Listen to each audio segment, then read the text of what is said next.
Team Nakatani na isang laban kontra Rafael Espinosa. Sinabing maaaring hamunin ni Inoue si Junto para sa titulo sa 126 pound.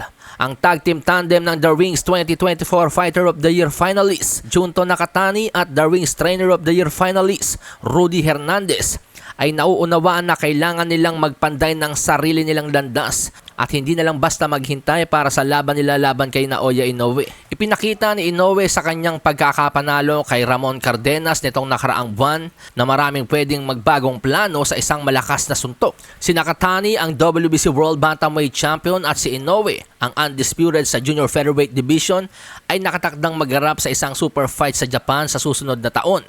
Ngunit habang hinihintay ang laban na yon, nakaplano na po ang laban ni Inoue kontra kay Murodjon Akhmadaliev at Nick Bull.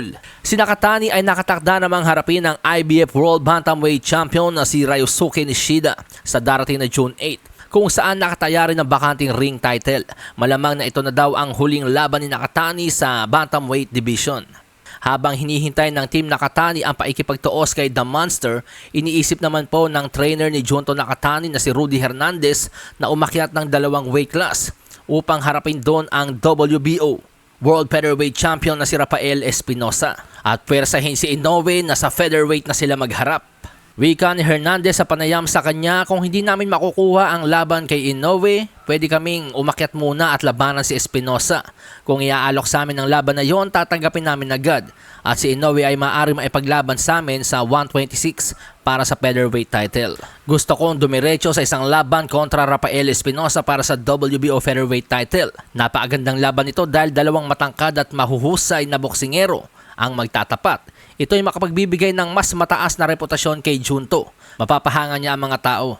Talaga namang grabe ang laki ng tiwala ni Rudy Hernandez sa kanyang alaga na si Junto Nakatani, ang number 7 pound for pound ng The Ring Magazine.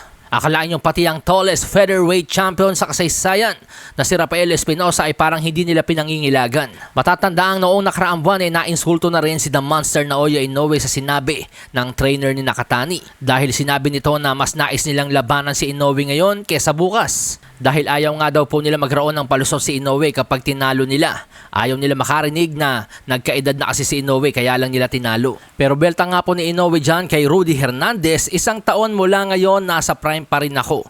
Walang palusot, walang humihina. Patuloy kong tatanawin ng tanawin mula sa itaas.